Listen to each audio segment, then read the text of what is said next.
Maybe you just launched your website and you're a little bit disappointed because you've been expecting like tons of interest in your freebie or people signing up to your email list or in your offers, your Zoom classes, your coaching sessions.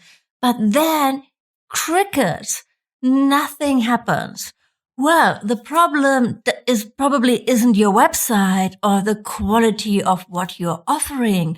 The problem is that not enough people are seeing it. So you don't have enough traffic on your website. And in this episode, we are going to talk about that. And I'm going to share 3 strategies to boost your website traffic.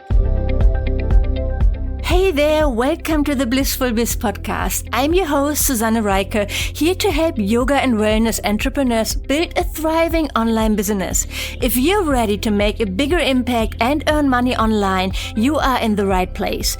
Each week you learn about websites, digital products, social media strategies, and what's working now to build your online business. And now let's get started. Wouldn't it be nice if just because you put something out there like your website, people would find it and would sign up and work for you? Well, that probably worked like in the beginning ages of the internet, when there really wasn't anything around. But today, especially in this global world that we are living in, it takes a little bit more effort and work to stand out and to get eyes on your offers, to get people to really see what you're doing. So this is why you need traffic on your website. So traffic is what we call all the different people, visitors to your website. And so people who basically come to your website and have a look around. That's traffic. Everybody who comes to your website counts towards your website traffic. And yes, so what can you do to get more people to visit your website? Unfortunately, it's not enough to just put your website out there. That by itself isn't going to cut it. Also sharing it maybe once or twice on social media or with your followers, this isn't enough. So I'm going to share 3 strategies to boost your website traffic that are working right now, that are proven, that I've been using, that my students are using. And yes, so I would invite you to use them too. One word of warning in advance, it's going to be hard work. It is for everybody. Generating traffic, generating like putting all those strategies into action so that people actually see your offers. It's a lot of work for everybody. And I know it can be exhausting and it can be overwhelming. Like the biggest tip I have here is to really try to find out what works for you, and what brings you joy, hopefully as well. And then just like get it done because it's necessary, right? If you have a business or if you want to have a business and you want to sell your offers, you have to put in the work so that actual people are going to see your offers and what you're doing. So otherwise, you're not really doing justice to what you created and also to the people you want to help. Because, yes, so that you can help them, they need to see, they need to know what you're doing first, right? So, don't give up too soon. I know you can do this. And yes, so let's get started. The first strategy is to start a blog. So I feel I've talked about this in the past before. I really, really believe in blogging. It's like one of the main foundations of my business, and it's what I credit with really long-term success in my business. So a blog, it's not a short-term solution. It's not going to help you double your income or anything like that overnight. So writing a blog, it's more like midterm, long-term, creating a content library. So there are a few thoughts behind it, why this really works. So no, there are like a few. Yeah. So why does this work? It's The first is, of course, Google. So when you have a normal website, you maybe have like 8 or maybe a few more pages that Google can search and like look at all the content on your pages and then direct traffic from people who are searching for things related to what you do, right? To your website. So that's limited, right? And if you blog every single week, that's like 52 additional pages a year. Even if you don't blog every single week, if you blog just once a month, that's 12 additional pages per year that Google can search for and use to drive traffic to your website. It's essential. It's really essential to get people to learn more about you and what you do.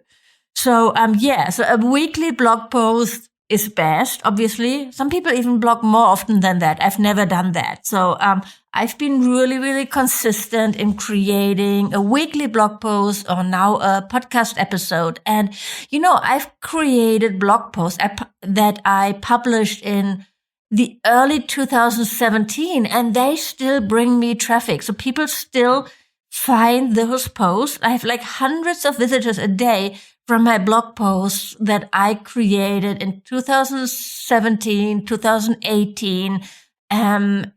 So it's like a content library that you grow over time. And it's such a valuable asset for your business.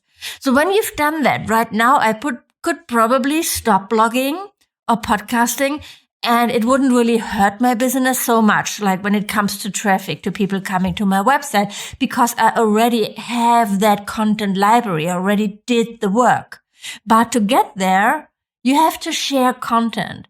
It's also going to help establish you as the expert.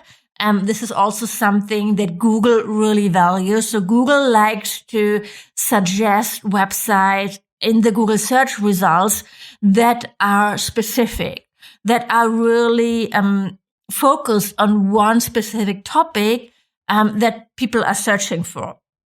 So let's say you're a yoga teacher and you're specialized in yin yoga. So when you create a lot of blog content around yin yoga, the benefits of yin yoga, how to get started with yin yoga, and all those things, Google will see you as the expert on yin yoga and then will range your website higher.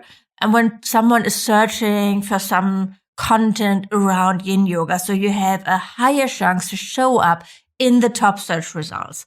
So yin yoga by itself, it's still a very competitive search term, but like something like yin yoga for beginners or the benefits of yin yoga or something, you could really rank there pretty high.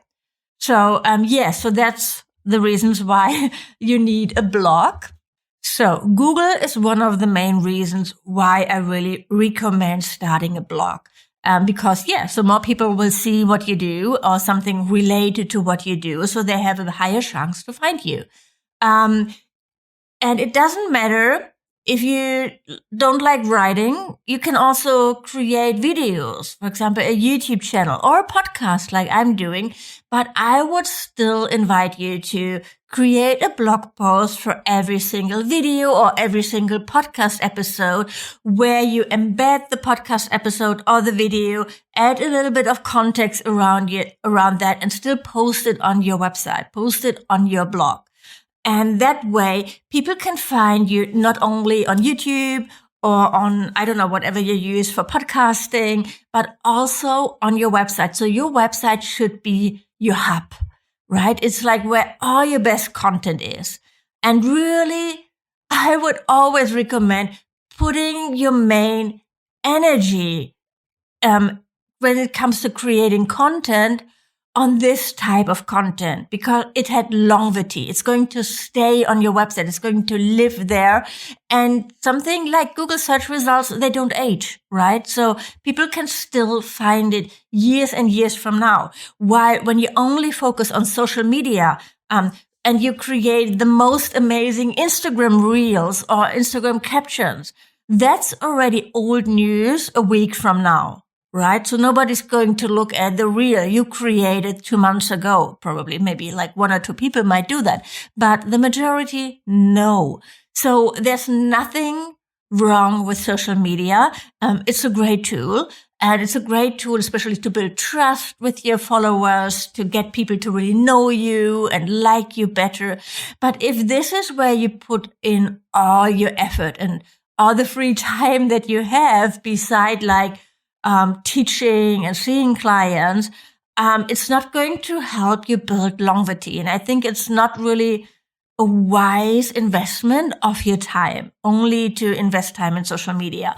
So focus on your website, on your blog, on your own original content first. Repurpose that for social media. Sure, share it on social media, but don't put all your effort, all your time only on social media.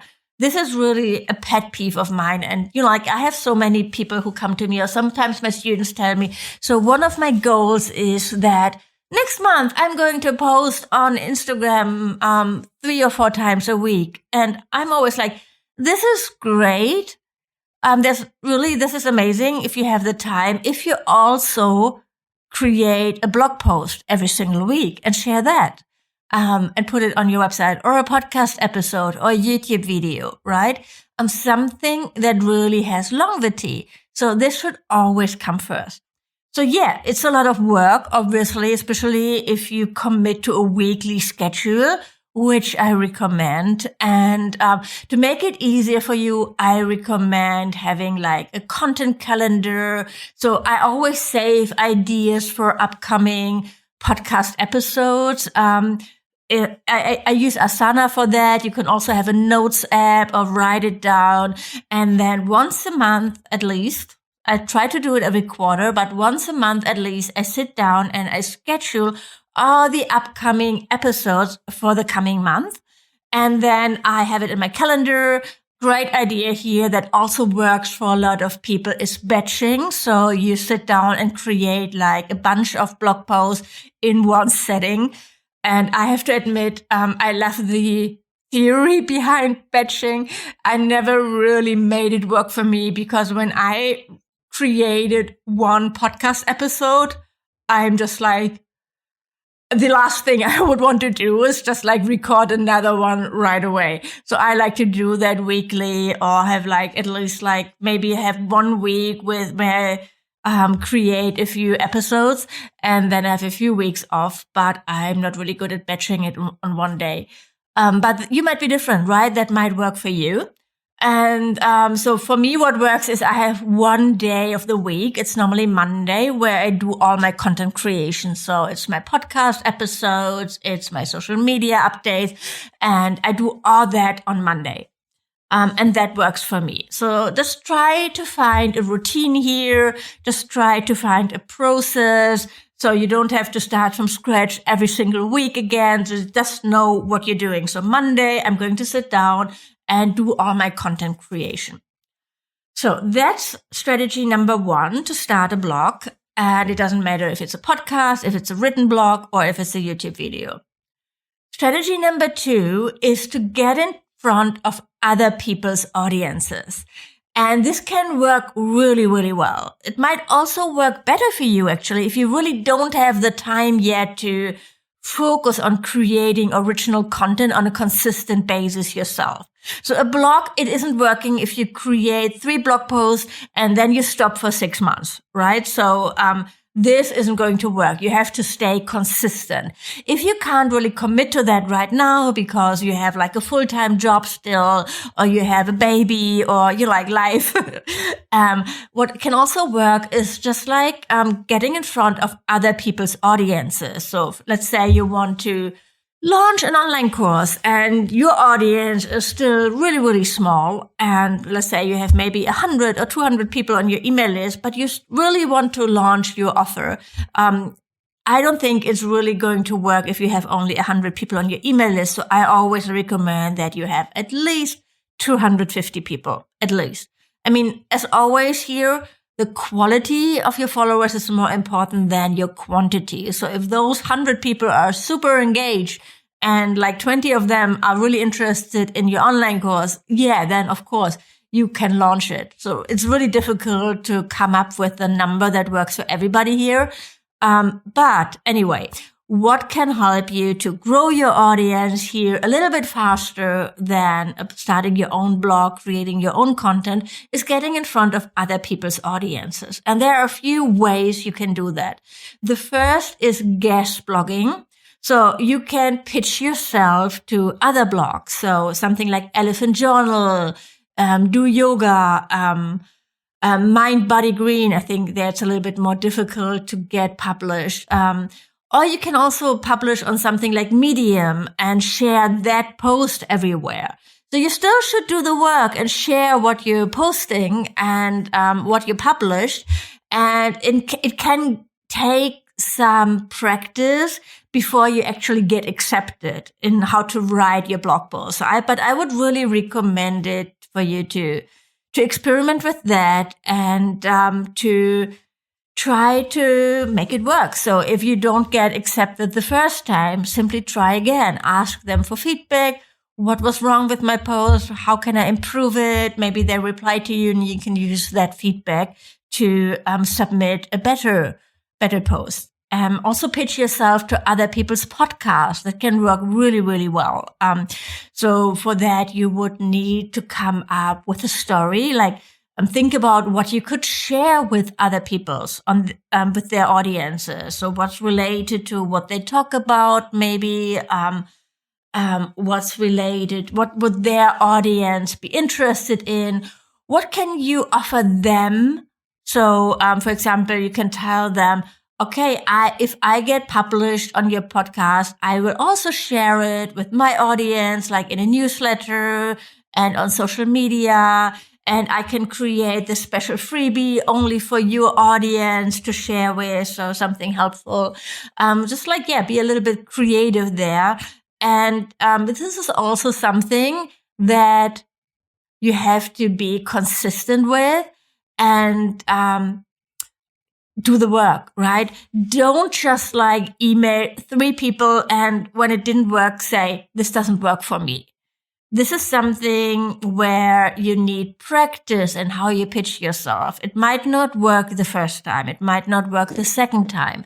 But over time, it's going to get easier and you're going to get accepted and you get practice. And it's such a fun way also to connect with other people. I think it's the favorite thing about podcasting for me is really all the connections it helped me build and create with other people. So when you have your own podcast, it might even be easier to get in front of other people's audiences because then you can suggest some podcast exchanges. So you can tell people, do you want to be on my podcast? And can I be on your podcast? And this can work really, really well as well.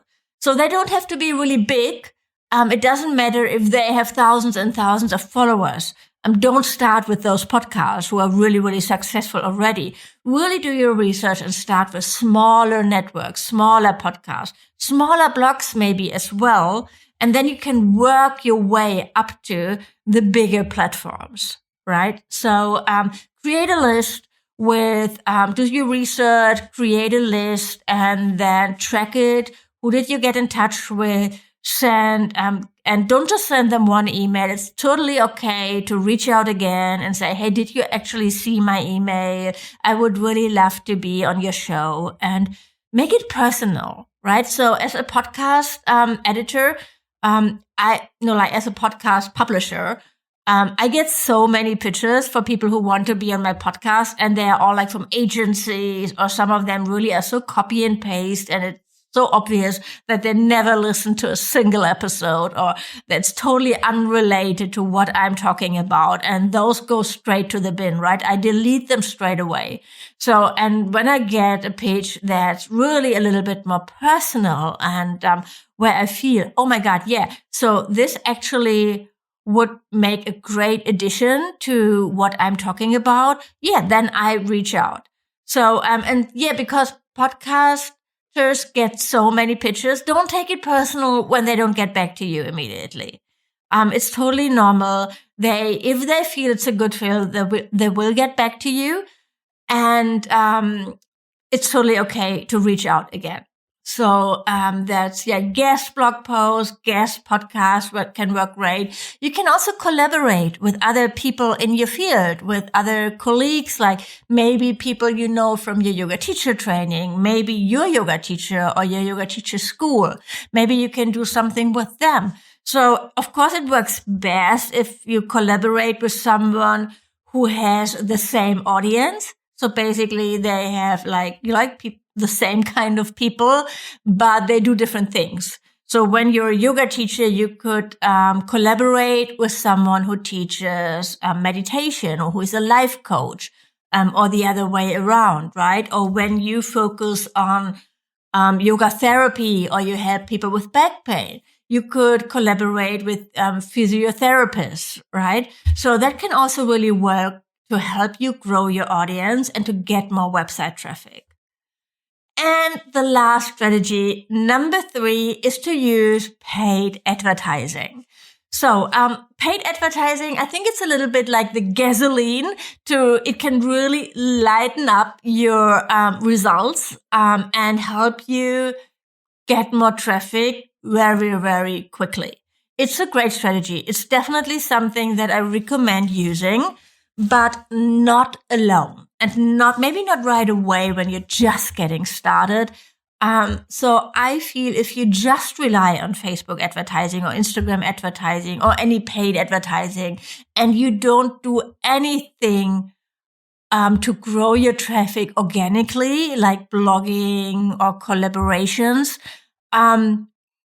you can really stop your business in its track when something happens with Facebook ads. So right now everybody's struggling because they don't see the same results, right? Because of the iOS changes.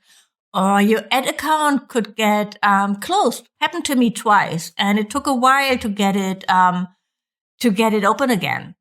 And I don't think it's a smart business strategy to just rely on paid advertising because you have very, very limited control on that. So you could lose access to it. They suddenly could stop working. Prices could go up like crazy. And that's okay if you still have organic traffic coming in. But if you only rely on advertising, it's really dangerous, I think. So I would always rely mostly on organic strategies.